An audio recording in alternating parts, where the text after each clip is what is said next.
boas tardes. Benvidos de novo a esta xornada da Real Sociedade Económica de Amigos do País.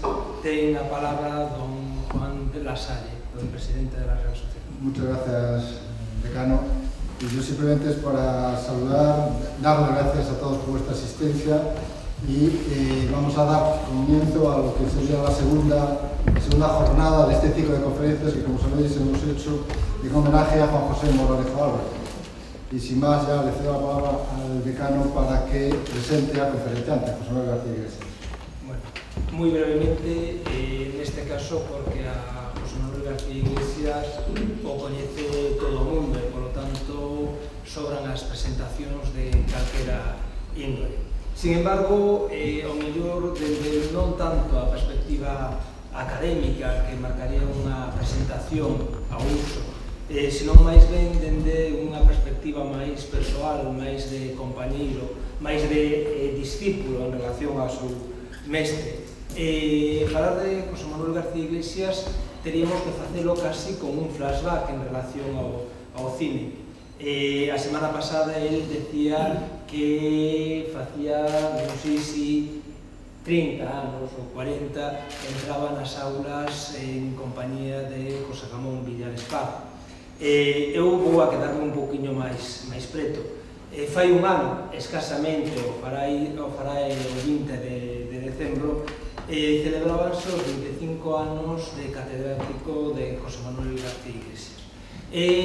O celebraba el tamén, ca presentación dun libro titulado Santiagos de Santiago, que de algún modo amosa o carácter e a trayectoria investigadora que ten.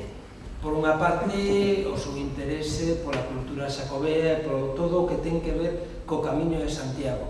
Entre eso, lóxicamente, está tamén todo o que ten que ver con Santiago de Compostela en cada unha de todas as súas épocas, dende o Renacemento, pasando polo Barroco, seguindo polo século XIX e rematando, como moitas veces vai, no século XX. Eso nos lo presenta como un autor e un investigador polifacético que lle interesa a obra de arte en calquer época, en calquer momento histórico, en calquera disciplina, pero sobre todo que lle interesa a obra de arte como feito cultural, como un artefacto creado exprofeso por un momento cultural determinado, por unha sociedade concreta e para o disfrute duns individuos concretos. Pensemos, senón, en algo que de algún xeito ten que ver ca conferencia de hoxe, e os círculos pechanse, pero tamén pechanse para volverse a abrir. A súa primeira publicación como libro foi O pintor de Banga, un programa neoplatónico dentro do que serían as pinturas de Santa Eulalia de Banga en Mugares. Un programa de pintura mural. Hoxe nos trae unha disertación sobre o Paraninfo compostelano, a Universidade e a Real Sociedade Económica de Amigos do País. E, indefectiblemente, con toda a seguridade, un dos referentes vai a ser xustamente o que é os murais de José María Querollero. Esa culminación do que é o sabor universitario que moi probablemente tamén trascenda polo que me ten comentado da súa conferencia.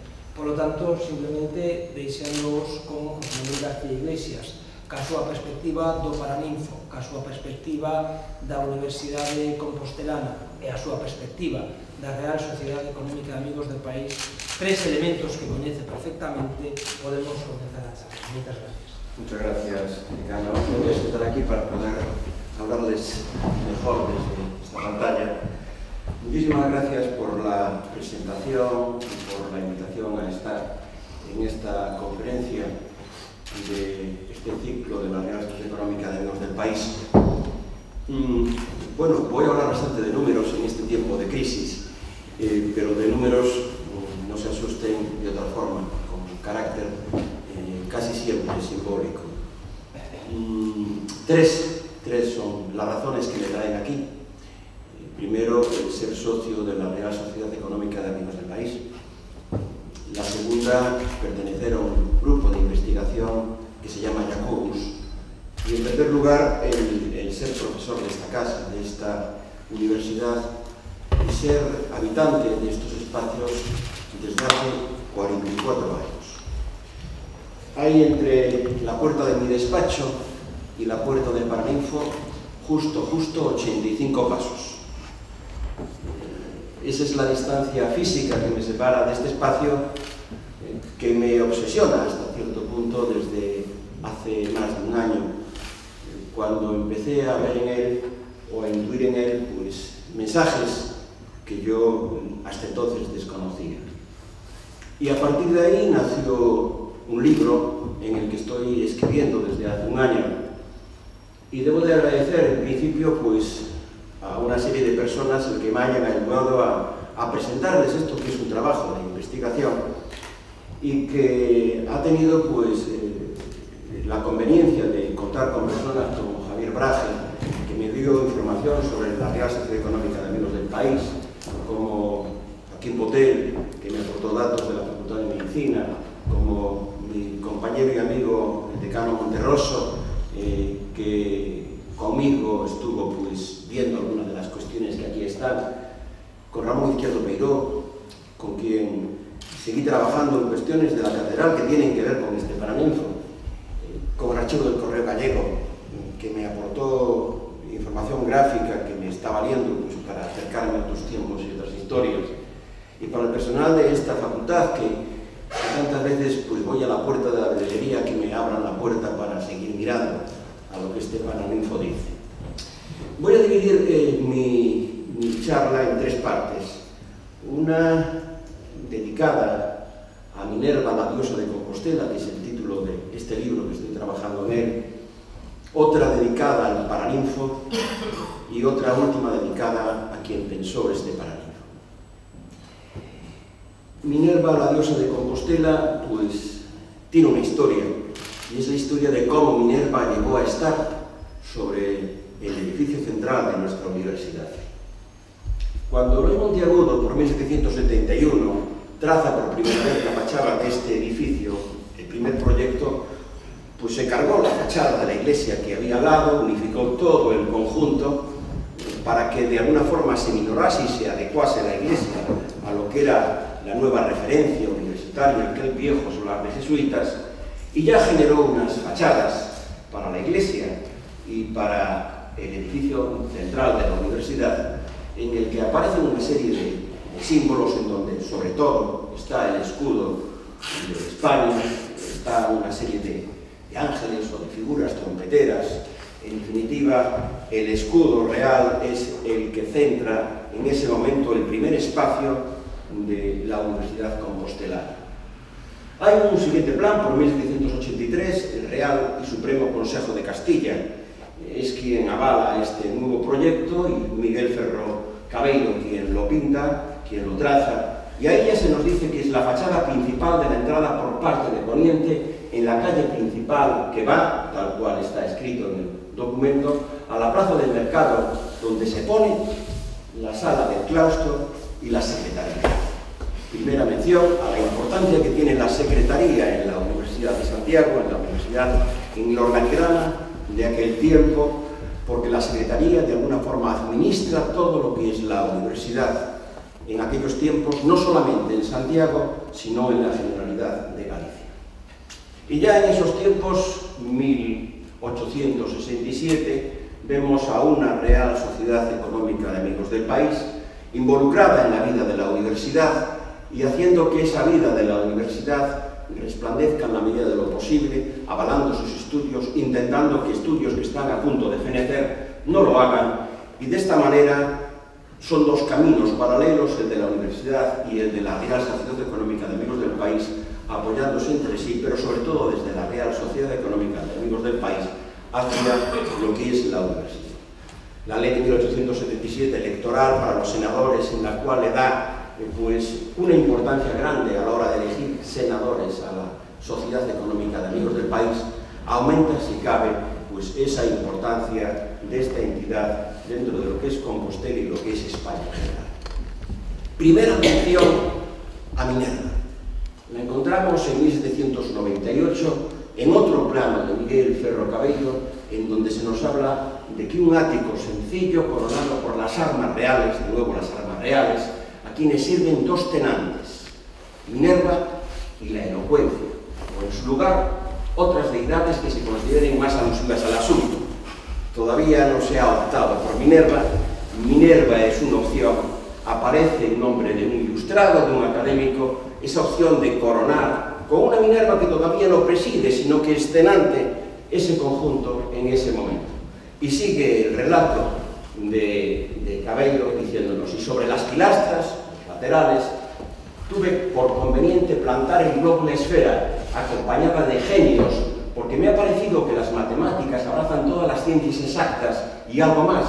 En el cuerpo saliente del ático coloqué un bajo relieve, por primera vez aparece la idea del bajo relieve en el ático, un bajo relieve, el Parnaso con las musas y el templo de Apolo, para que por estos u otros modelos alegóricos se venga en conocimiento del destino de este edificio y por ellos se evite lo común de las instituciones que principian y con razón a desterrarse de semejantes lugares. Darle al edificio un carácter a través de una imagen es lo que en aquellos momentos está Ferro Cabello proponiendo. Y poco tiempo después, por 1802, ya aparece con un nuevo proyecto de José Pérez Machado, tomando posesión de las alturas de nuestra universidad a la estatua de Minerva, con esos genios a los lados, con ese globo y con esa tierra a los lados, dando una imagen de una Atenea que tiene todos los caracteres de serenidad, de severidad, de guerrera, de pacificadora y de diosa de la sabiduría, como nos lo muestra desde siempre la imagen de esta deidad. Así se mantiene durante tiempo, hasta que ya en la segunda mitad del siglo XIX nos encontramos con que en Santiago, una vez más, hay una disputa arquitectónica sobre cómo debe de reformarse la universidad. Hay dos opciones. Una opción que defiende la Real Sociedad Económica del país, con el ayuntamiento, por un lado, y por otra parte, un grupo de catedráticos de corte más bien regionalista, entre otros Carracido, que optan por otra cuestión diferente. La posición de la Real Sociedad Económica del país y la posición del ayuntamiento pues es de buscar un enaltecimiento grande del segundo piso que se le quiere hacer a este edificio, ya digamos que apoyado por Montero Ríos, y mantener en su lugar, como pueden ver en este proyecto de Augusto Guidine, pues lo que es el viejo conjunto, sin que en algún momento se pensase en retirarlo. Es una opción que no va a tener futuro, porque el futuro va a venir de otro proyecto, el de Velázquez Bosco, que por 1889, falta mucho para la obra de 1902, ya proyecta en el centro de la edificación, en la portada, algo muy semejante a lo que en este momento se ha planteado y todavía sigue ahí existiendo. Así se publica el proyecto y así se plasma ese proyecto que está avalado desde un punto de vista económico, desde un punto de vista político, por la figura que es la gran figura de aquel momento de lo que es la política vista desde Galicia en España, que es Eugenio Montero Ríos. La imagen, las imágenes, el conjunto que en definitiva se plantea en la parte superior de este edificio, vuelve a hablarnos una vez más de Minerva. Hay en la parte baja, en la parte correspondiente al ático, en la parte central, como bien saben, un relieve, y después hay una serie de caballeros de cuerpo de bulto redondo y un par de medallones. Hay tres, digamos que, dimensiones en lo que es la ordenación del mensaje. Esto está coronado por lo que se llama el escudo pequeño, es decir, una de las abreviaciones que se hace de la heráldica en el tema del escudo español y que tiene mucho éxito en el mundo de los Borbones y que está planteado con el escusón central, con las armas de los Borbones y con el toisón real. Bajo esto aparecen a un lado estos dos caballeros, Lope Gómez de Marzoa, quien puso en marcha, uno de los que puso en marcha el estudio viejo de nuestra universidad, y ahí aparece a un lado la fecha de la obra, 1902, y aparece el nombre del escultor Ramón Núñez, por cierto, también socio de la Real Sociedad Económica de Amigos del País. Al otro lado, en la misma parte, aparece un catedrático que nos viene a significar el primer tiempo del Colegio Novo, Álvaro de Cadaval, catedrático de gramática, el escritor que hizo ese friso, el texto de ese friso que adorna el patio del Colegio de Fonseca.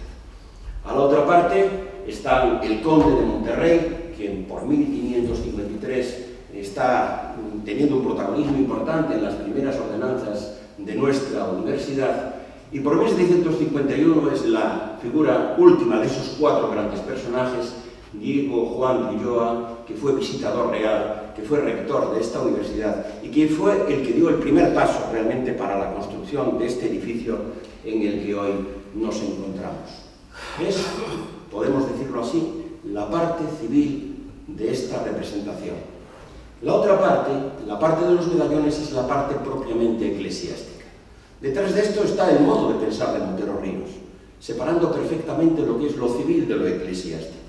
Y entre ambas partes nos encontramos con ese relieve de la alegoría de la sabiduría que no en vano tiene a su alrededor, es Minerva de nuevo, 5 figuras. 5 figuras que bien pueden aludir a las 5 facultades. A las 3 facultades mayores, la de Medicina, Derecho y Farmacia, y a las 2 menores, la de Ciencias y Filosofía y Letras. De tal forma que todos los saberes son en esta universidad coronados, reconocidos por Minerva. El tiempo se llevará por delante con la realización de esta obra, la vieja, digamos que conjunto, el viejo conjunto de la Minerva primera. ¿Y saben ustedes a dónde fue a parar?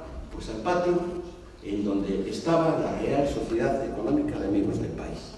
Ellos que la habían defendido, de alguna forma la guardaron, hasta que años después ahí ven grupos de alumnos que por aquellos tiempos estudiaban en ese edificio que hoy es el Rosalía de Castro, y pasado el tiempo, como todos ustedes saben, ya por los años 60, ese conjunto volvería a pasar a espacios universitarios y hoy corona, como bien saben, la Facultad de Ciencias. De nuevo, Atenea está sobre uno de los edificios, el de Ciencias, de nuestra Universidad Compostelana. Esa es la primera historia, digamos, que vinculaba a Minerva. La segunda historia pasa por este paraninfo, que en el fondo es un nuevo lugar para una diosa que nos preside ahí en la parte central. En definitiva, esto algo tiene de templo profano, que está colocado, como bien saben, en la primera planta, hemos llegado hasta aquí, de esta edificación reformada por Velázquez Bosco en 1889. Si ustedes se fijan en este edificio y ven esta planta, verán que en este momento, únicamente en este lateral norte en el que nos encontramos de la edificación, únicamente hay una puerta en la parte central. La puerta más destacada, incluso si ustedes lo ven al salir, por la enmarcación de la puerta, la puerta que llevaba a esta parte de la biblioteca planteada por entonces. No había otra entrada. Estas entradas, esas tres entradas que están en ese lado, no existían. ¿Cómo se accedía hasta aquí? Se accedía por esa otra puerta. Se accedía a través de la sala de profesores. La sala de profesores venía a ser como un vestíbulo que llevaba a este salón de actos. ¿Y quiénes estaban al otro lado de la escalera principal, en esta parte importante del edificio? Una figura transitoria, el rector. Una figura permanente, el secretario general. Esta era la composición de este espacio en este momento. Piensen en un secretario general que tenía prácticamente todos los poderes en la administración de la universidad. Aquí tienen lo que es ese desarrollo perfectamente explicado, en donde se ve perfectamente que por aquí es por donde se entra a este espacio del que estamos hablando, a través de esa puerta que hoy nos vale para ocultar detrás la megafonía. Ha quedado sin utilización entre estos dos espacios, porque en definitiva por donde se entraba era por la puerta del aula, del actual aula 15. Y este es el espacio, con las nuevas 3 puertas, con la puerta de la secretaría, todavía le seguimos llamando así, de la secretaría que ahora está en este lugar, se pasó de la parte principal hacia este lugar, y en definitiva generando este espacio en donde hoy esto es aula, pero antes era una entrada al Paraninfo, en tanto que había una y después hubo 3, como pueden aquí ver. ¿Qué quiero decir con esto? Que el Paraninfo, cuando se lleva adelante, cuando se realiza después del proyecto de Velázquez Bosco, se concreta con 3 puertas que en el primer proyecto no existían. Se genera un espacio de esta manera, diferente, con esas 4 ventanas que están viendo ustedes por el exterior, y esta otra ventana, que es la que está aquí detrás, más la siguiente, que es la que pertenece al aula. Este es el volumen, en definitiva, de la edificación que estamos aquí, digamos que estudiando. En este lugar, como pueden ver, esta parte de la presidencia tiene una importancia ostensible, una importancia notable. Ahí vemos como el profesorado, a medida que va, digamos que creciendo nuestra universidad, ya no es capaz de encajarse en este espacio y empieza a sobresalir hacia la parte que va más allá de lo que era una tarima ligeramente más elevada, y cómo con el paso del tiempo esto que era puerta se convierte en otra, en una presidencia más, ya en los actos de nuestra primera autonomía, de la Constitución de la Autonomía.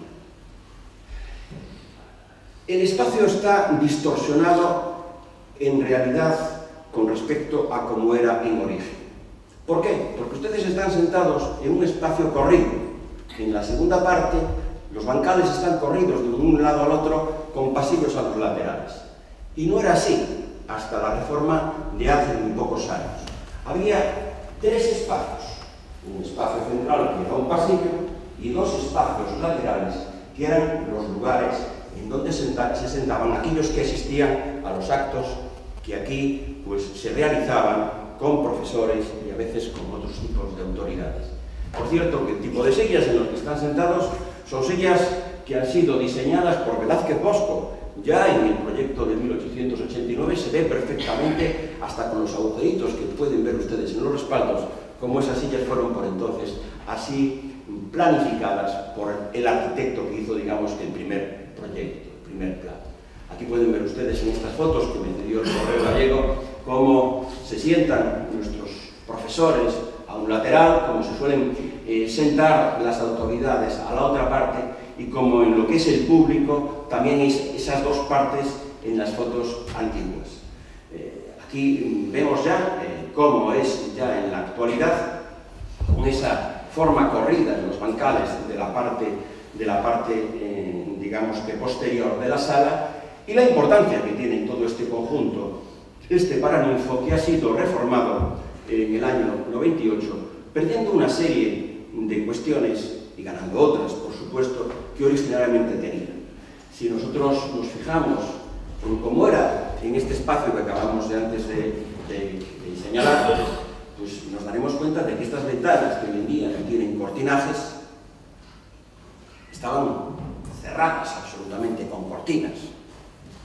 Era un espacio más opaco, más cerrado que el que le dio la restauración del año 98, que cambió, digamos, que ese sesgo, ese sentido. No es nada casual que esta cortinaje tenga ornatos y los demás no lo tengan, porque esta era la puerta principal de todo este espacio. Son testigos que nos va dejando el tiempo a pesar de las reparaciones. Cuando Finollera lleva a cabo los bocetos, después trabajarían otros pintores también con él en cierta medida de estas pinturas que tenemos en el techo, le dio unos nombres, que son los nombres que a él le dieron, por supuesto, quien pensó el plan: la filosofía, la ciencia y las letras. 3. Esto que tenemos aquí arriba, esta imagen. Minerva, una, en la parte central, únicamente Minerva. Minerva es Compostela, es nuestra universidad. Y tercera, la poesía, la música y la pintura. Son 3, es una. En definitiva, se vuelve a seguir jugando, veremos después con los números en este cielo que nos presenta, porque al fin y al cabo es un cielo partido en 3, los que nos presenta esta cubierta del Paraná. Cuando se habla de pintura, se enlaza la pintura con la escultura porque uno de esos genios o amorcillos está llevando un culto escultórico hacia la imagen de la pintura. Y cuando se habla de poesía, se nos presenta a una figura meditativa. Si ustedes se fijan, las figuras se van planteando en un ascenso hasta una parte más elevada, que es la que nos presenta el arte que se considera más sublime, que es el arte de la música, ahí en la parte superior. En definitiva, son las artes las que se representan en la parte posterior de esta sala, de este Paraninfo. Y en esta parte, lo que nos encontramos son las imágenes, como decíamos, de la ciencia, de las letras y de la filosofía. Y se hace en clave compostelana, porque cuando se habla de la ciencia, a la mujer que representa la ciencia se le pone en la mano un microscopio acromático de tubo reacto, que ha sido un invento de un profesor compostelano, Ramón Varela de la Iglesia, que allá por 1889 creó, pues fue el primero que estuvo en una cátedra de su materia, dando antes cursos de histología y de patología, y que consiguió que su invento fuese nada más y nada menos que construido por la Casa Reiche. En definitiva, es todo un canto a lo que es la investigación, la ciencia, la tecnología que puede generarse desde Compostela. Las letras, con esa imagen de esa mujer hasta cierto punto pintada con un morado sumamente claro, pues se presentan de una manera obvia. A mí me encantaría saber si hay algo escrito en ese texto que ahí aparece. Seguramente sí, algún día lo sabremos. Y la tercera es la filosofía, mirando eso que brilla en el cielo, vestida de azul y con un libro en la mano. Así, en esas tres imágenes, también ascendentes, primero la ciencia, más arriba las letras y en lo alto la filosofía, se desarrolla, digamos, de unir hacia lo más elevado. Y en el medio, Minerva. Minerva es la enseñanza, Minerva hace que todos investiguemos, aprendamos. En definitiva, es la relación de estas dos imágenes lo que genera lo que es la universidad. Minerva es única. Y a los lados aparecen, hacia la parte posterior, estas figuras que derraman hacia la parte de la biblioteca, hacia la parte de las artes de los bachilleres, que estarían en la parte posterior, los libros que han de leer, que deben de estudiar para superarse, y les prometen, pues, digamos, que premios a través de las imágenes, de las formas, de las ramas, de los angelitos, que los amorcillos, que los genios llevan en sus manos. Y a la otra parte, hacia la parte de los profesores, hacia la parte de los doctores, lo que se enseña es a esa figura de ese amorcillo que lleva un birrete de doctor, que alude en los colores que lleva en la parte superior del birrete, al rojo de derecho, al amarillo de medicina y al morado de farmacia. Los tres doctorados que por aquel tiempo daba esta universidad. Por eso son sus colores y no otros. Y en lo alto, más arriba, pues se ve un templo, se ve un águila, es decir, se nos lleva hasta las más excelsas alturas. Después, lógicamente, volveremos a esto. Curiosamente, cuando estaba estudiando otra cosa en el archivo de la catedral, me encontré con un detalle, con un dato, que para mí fue altamente aleccionado. Este edificio se inauguró, este Paraninfo, quiero decir, se inauguró el 1 de octubre de 1906. Sabemos que en los últimos tiempos corrieron mucho los artistas para cumplir su encargo. Tanto es así que hubo hasta 3 pintores encargados de que se llevase a cabo lo que aquí hay. Pues bien, estos datos sorpresa que a veces te dan los archivos, me encontré con que en una sacristía, es decir, en una reunión de sacristía del año 1906, del 4 de abril de 1906, faltaba poco para entregar la obra, el pintor José María Fenollera pidió permiso al cabildo porque necesitaba estudiar algunos tapices. En esos tapices arrancó trozos de Minerva, arrancó trozos de genios o amorcillos o angelotes para, en definitiva, completar el discurso de sus pinturas. Este es un tema muy interesante porque nos muestra una manera más de ilustrarse pintores como José María Fenollera, que también perteneció, como bien saben, a la Real Sociedad Económica de Amigos del País. Bien, hemos visto el Paraninfo en lo que son sus pinturas.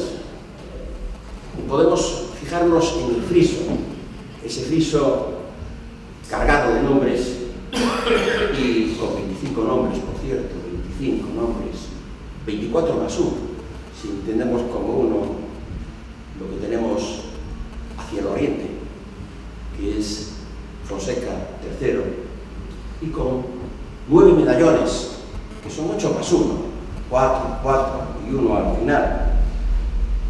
Todo esto son exponentes, 25 exponentes de nuestra historia. No voy a cansarles demasiado con ello porque sería otra conferencia, pero decirles que quien seleccionó los nombres fue un tanto tacaño con la historia de esta universidad, porque de 25 tan solo 8 son del siglo XVI, XVII y XVIII. Lo dejó todo para el siglo XIX, o casi todo para el siglo XIX. No vamos a entrar en ellos, pero decirles que ese es el listado de autores que aparecen, de nombres que aparecen a un lado y a otro. En cambio, el siglo XIX es todo esto.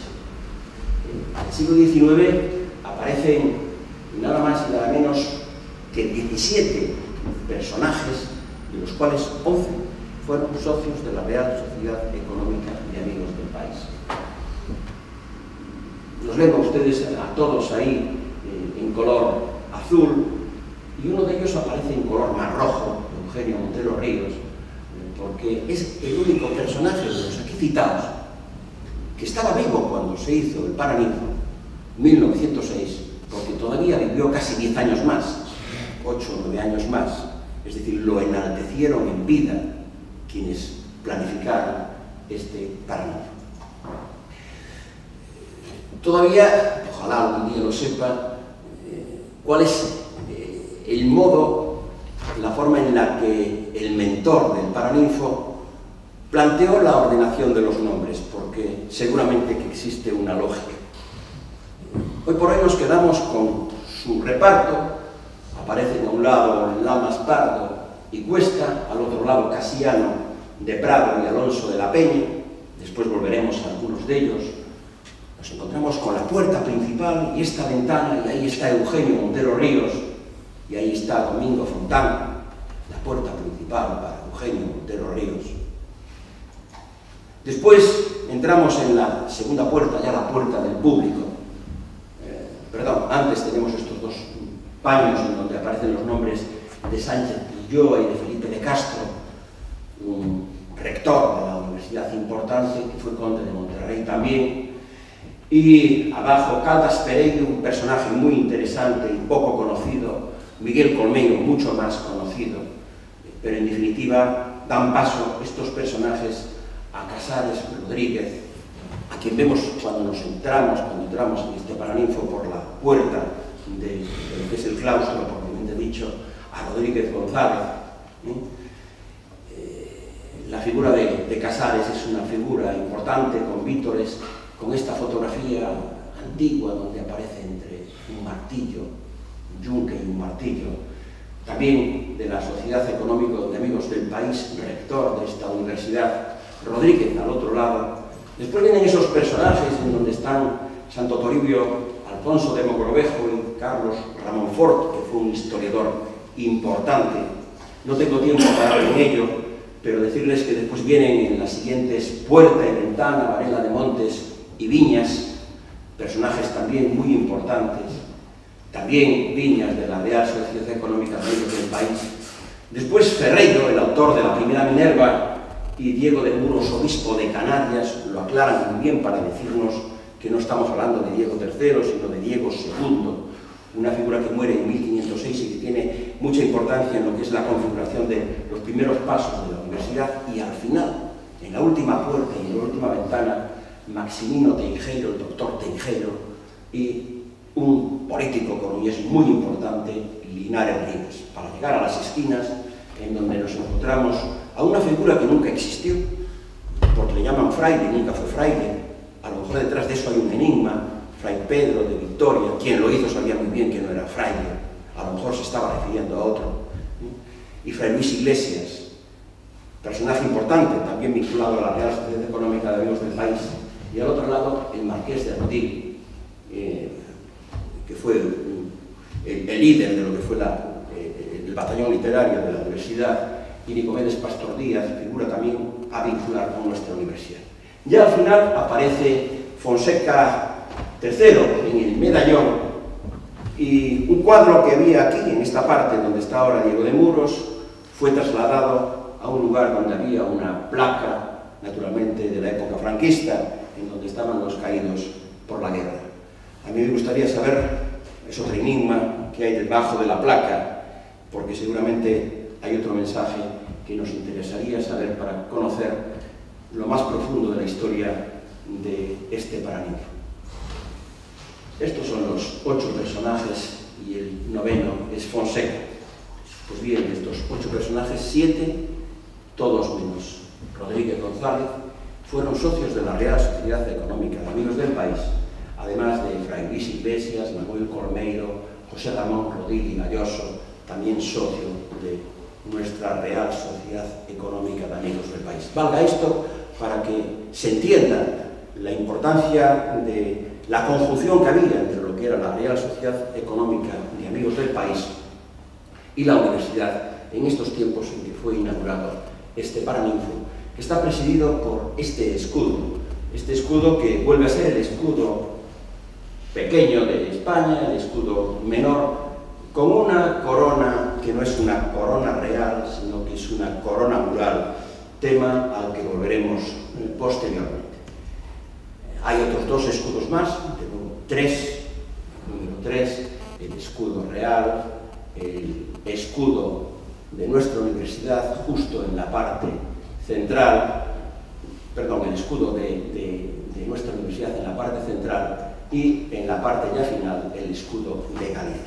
Los 3 escudos están en el eje, es decir, sobre el pasillo y en la parte central de todo este relato.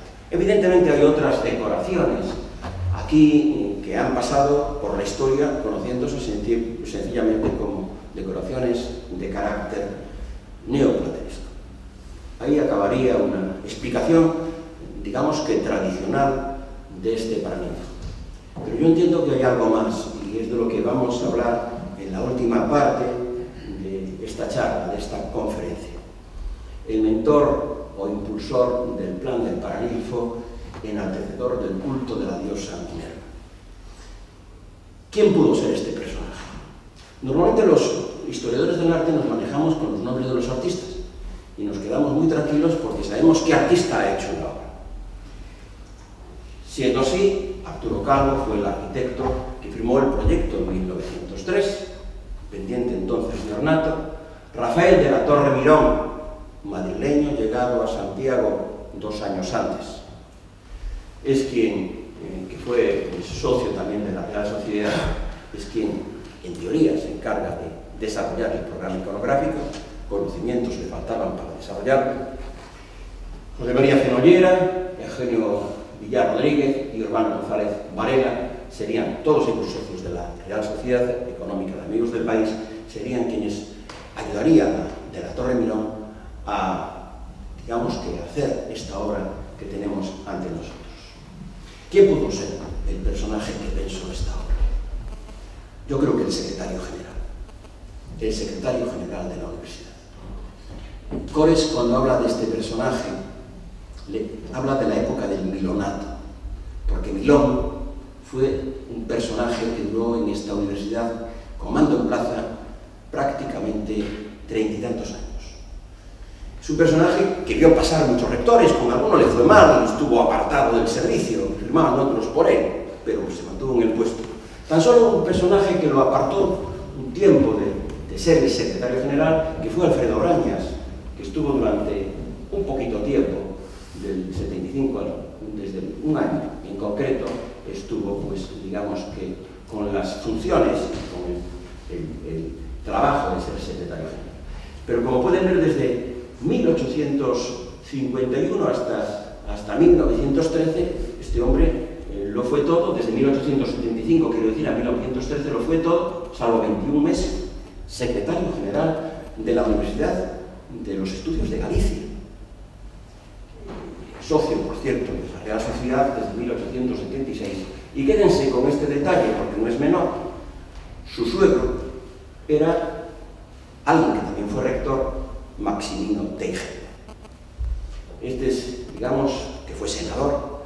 Un senador que, por cierto, cuando fue senador se encargó de una cuestión, y es que ahí quedó claro en el Senado, y se aprobó para todos, de que el cargo de secretario general de la universidad era un cargo inamovible. Pasaban los rectores, pero no los secretarios generales. De tal forma que Milón se dejó de ser secretario el día que se jubiló, no antes. Cuando se jubiló dejó esta ciudad y se fue para Madrid. Ahí desapareció Milón después de haber estado pues media historia en Santiago. Fíjense, esta foto, nadie ha parado en esta cuestión, esta foto de 1881.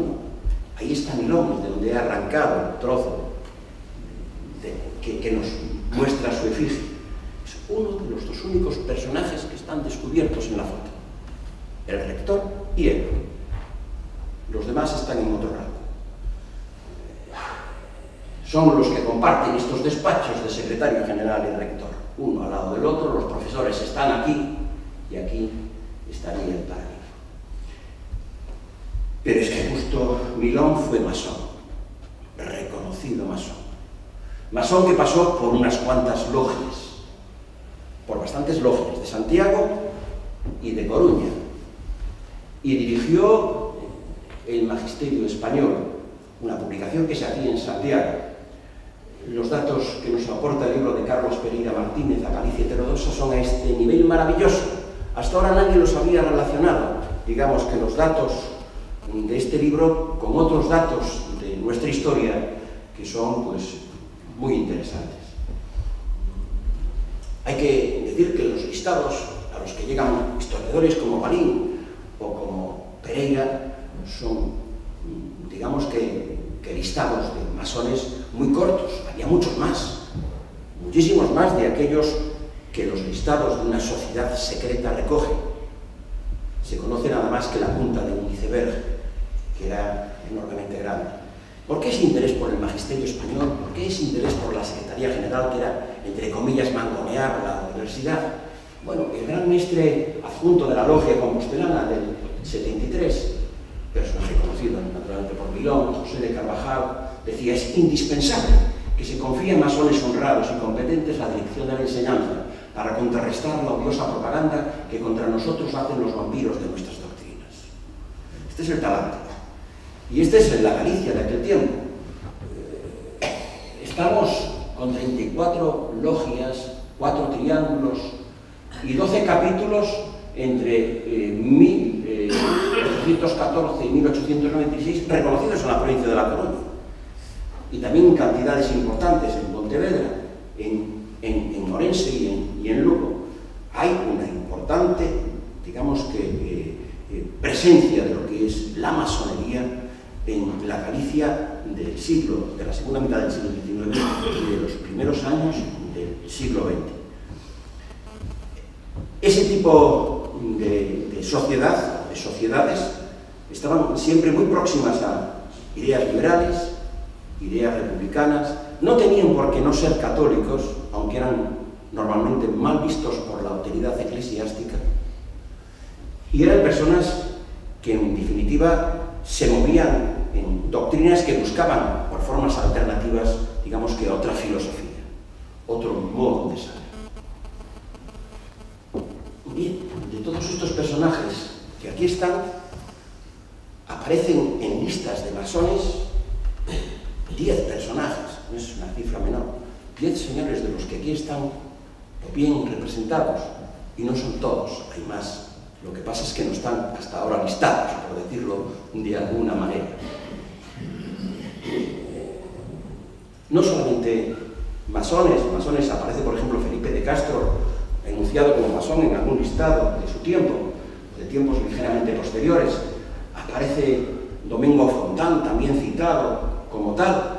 Yo no sé cómo no ha sido visto como un atributo de su masonería, el compás que lleva en la mano. Y Marqués de Rodil llegó al grado 33 en la masonería. Fue un venerable maestro masón. Varela de Montes, personaje también muy vinculado a este tipo de círculos. Casiano de Prado, citado, aparece también en listados masónicos reconocido como tal. Fue uno de los grandes principiantes en las revueltas compostelanas en la universidad de su juventud. Colmeiro también aparece habitualmente vinculado a ese tipo de círculos. Maximino Teijeiro era un masón grado 33. Su nombre simbólico era Tertuliano, y estaba en la luz compostelana, y estuvo en la logia de María Pinta de La Coruña. Quizás por eso está enfrente de Linares Rivas. No lo sé, en este planteamiento. Linares Rivas era masón, hombre, lo han puesto sobre un obelisco, o le han dedicado un obelisco, que es una gran columna en La Coruña. También aparece en listados masónicos Eugenio Metelo Ríos. Últimamente se ha publicado un precioso trabajo sobre el Jardín del Obrizán como jardín masónico.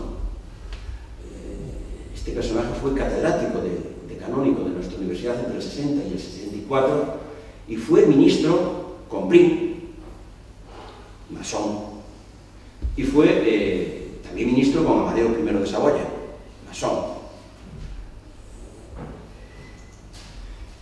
No voy a entrar en este tema demasiado, pero para ponernos en situación, los compases, las escuadras, los deltas luminosos, las columnas, estos rojos de terciopelos, la importancia de lo que es el trono, la tribuna, en lugar del venerable, la importancia de la luz del cielo, siempre todo está entre columnas. Empiecen a observar lo que tenemos aquí nosotros, las dos columnas, Poaz y Jaquín. Hasta los mandiles masónicos llevan muchas veces ese tipo de ornato, las columnas. El tipo de mobiliario está en esa misma línea. El interés por la simbología de los números, la filosofía intrínseca en los números, algo que procede de la escuela pitagórica y que está constantemente en el discurso masónico.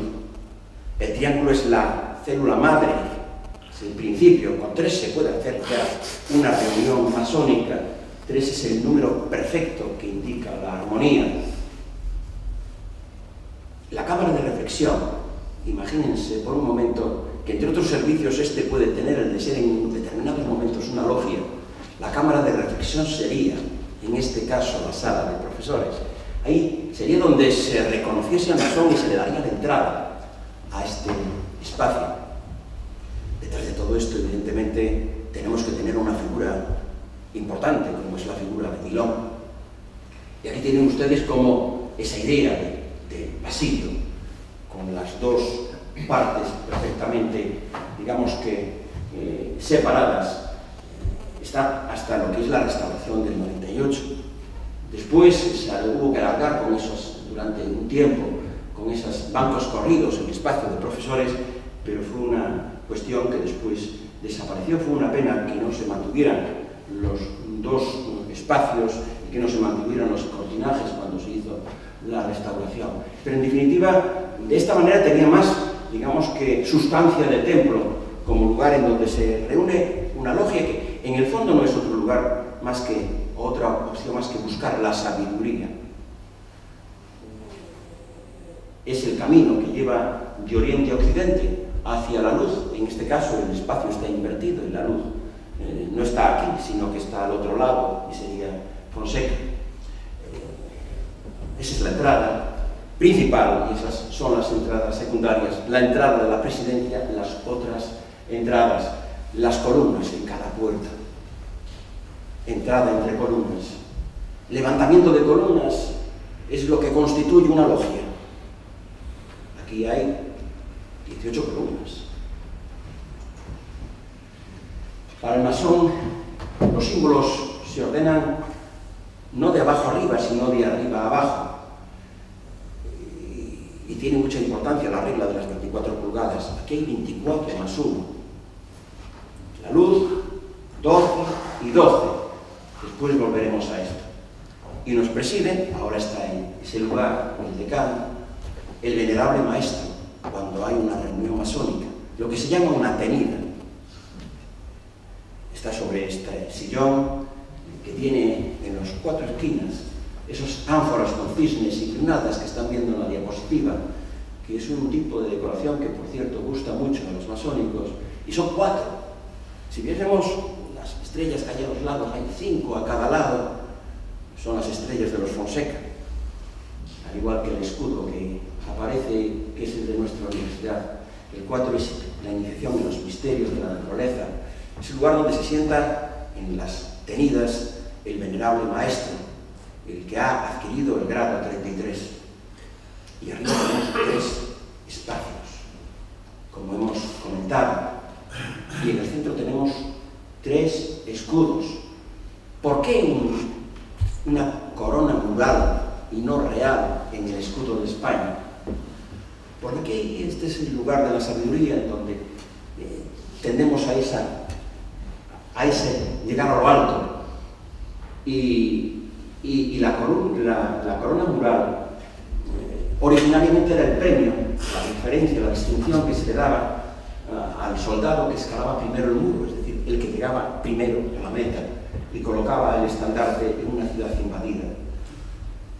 De una manera totalmente intencionada, no se coloca ahí corona real, sino corona mural. Y si observamos los detalles que hay en las partes que hay bajo las columnas, se utilizan 3 planchas distintas, tan solo 3 planchas distintas en el tema decorativo. Cuando entramos por esa puerta nos encontramos con un símbolo, los delfines, que nos remiten a un grado, el grado 13º de la masonería. Y el delfín habla en la simbología del amor fraternal, algo que enuncia como uno de sus principios los masones. Y al otro lado están 3 grifos, animales protectores, animales que en definitiva están transmutados, que no son normales. 3 son las puertas por las que llegamos normalmente al Paraninfo. Y ahí están 8 personajes, el 8 representa la amistad, pero son 9. El 9 es el número 3 veces sagrado. Para los masones el 9 es el número que inicia otro mundo nuevo, el de las decenas. De los 9 y de los 8, 7 son de la Real Sociedad Económica de Amigos del País. 7 como las artes liberales. Esto está en el Catecismo de Rituales para Aprendices, en el que yo me he metido a fondo en este verano para estar al tanto. Bajo las columnas, lo que hay son ángeles caídos. Dios tiene 2 caras, la cara buena y la cara mala, porque Dios es todo. Nosotros no podemos ver lo bueno, tenemos que ver lo malo para entender algo.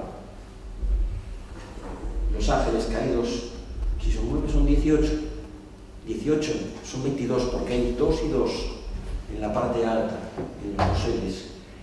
22 ángeles caídos, 22 es otro número lleno de simbología. Hay 2 números, el 11 y el 22, que son los llamados números maestros, los que nos llevan a lo más elevado. Estos son los que nos llevan a los más elevados. El 22 es el número de letras del alfabeto hebreo, el 22 son los nombres que dio Dios en la creación, el 22 nos lleva a la totalidad del conocimiento. Y si nos fijamos en los capiteles están configurados por dos tipos de elementos, 4 grifos y 3 cabezas de ancianas alados. Si se fijan en las cabezas de ancianas, ahí tienen un detalle. El mechón central es llameante, son cabezas satánicas,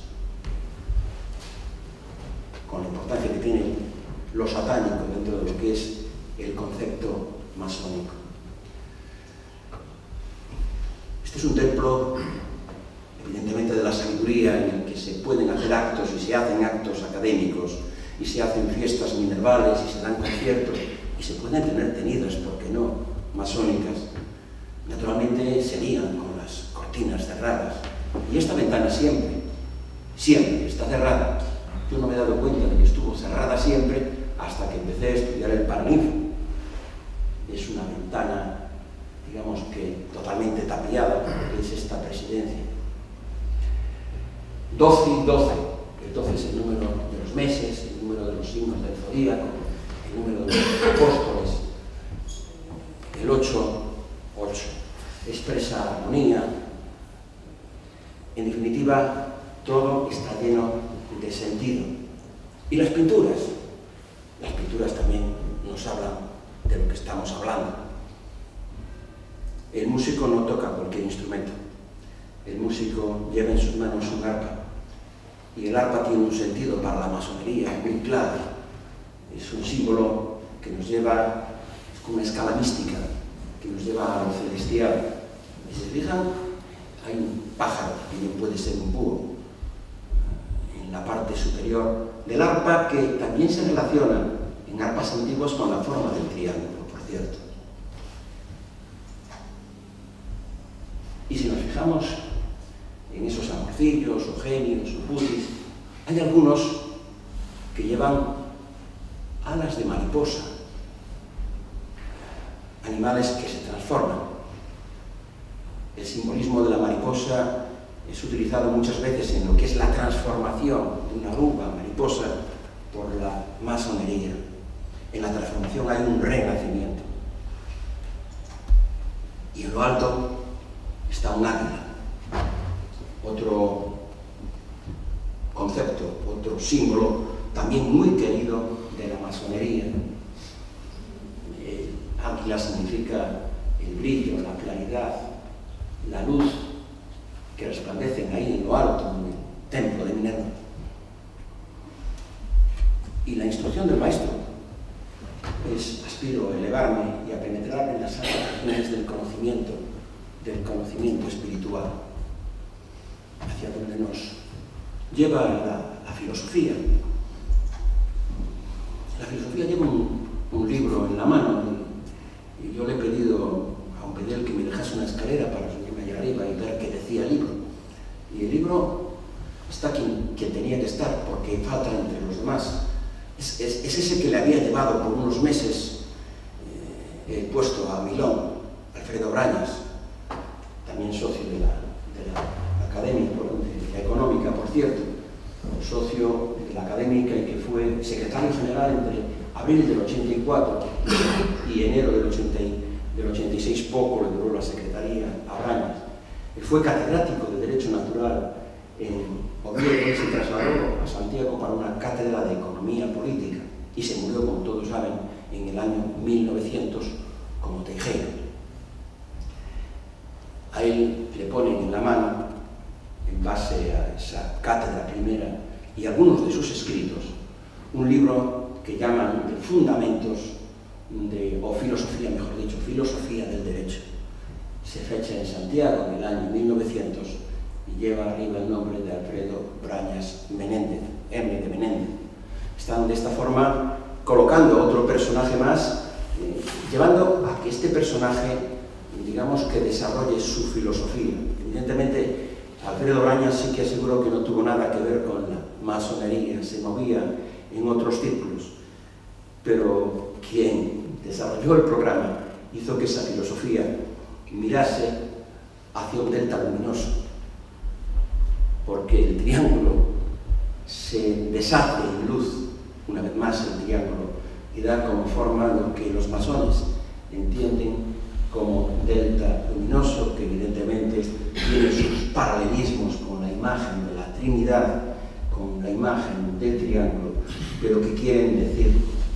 cosa, llevándonos o aludiendo a la eternidad, que es lo que en definitiva pueden ver en esa parte superior que mi compañero Bernardo Castelo, ya fallecido, le llamaba tanto la atención. Detrás de todo esto, y con esto acabo, pues están estos personajes. Montero Ríos, desde el principio hasta el final, desde la ordenación de la portada hasta el remate de la obra que estamos aquí, en su estructura, digamos, que ideológica y en su estructura intelectual se entiende la configuración del ático de este edificio. Evidentemente está un personaje como Augusto Milón, del que decía que era más monterista que Montero. Montero y Teijeiro eran cuñados. El rector Teijeiro y Montero Ríos eran cuñados. Uno está al principio y otro está al final. Montero Ríos, por cierto, pagaba 4 cuotas cada mes, cada año, como socio de la Real Academia, de la Real Sociedad Económica de Amigos del País. La última parte de esta historia ya la protagonizó pues, otro personaje también de la económica, Don Cleto, catedrático de Derecho Civil, que fue quien inauguró este espacio que, querámoslo o no, está presidido por Montero Ríos, con otros personajes que nos cuentan una historia que nos habla de sabiduría, que nos habla de masonería y que nos habla en definitiva de Compostela. Nada más, muchas gracias.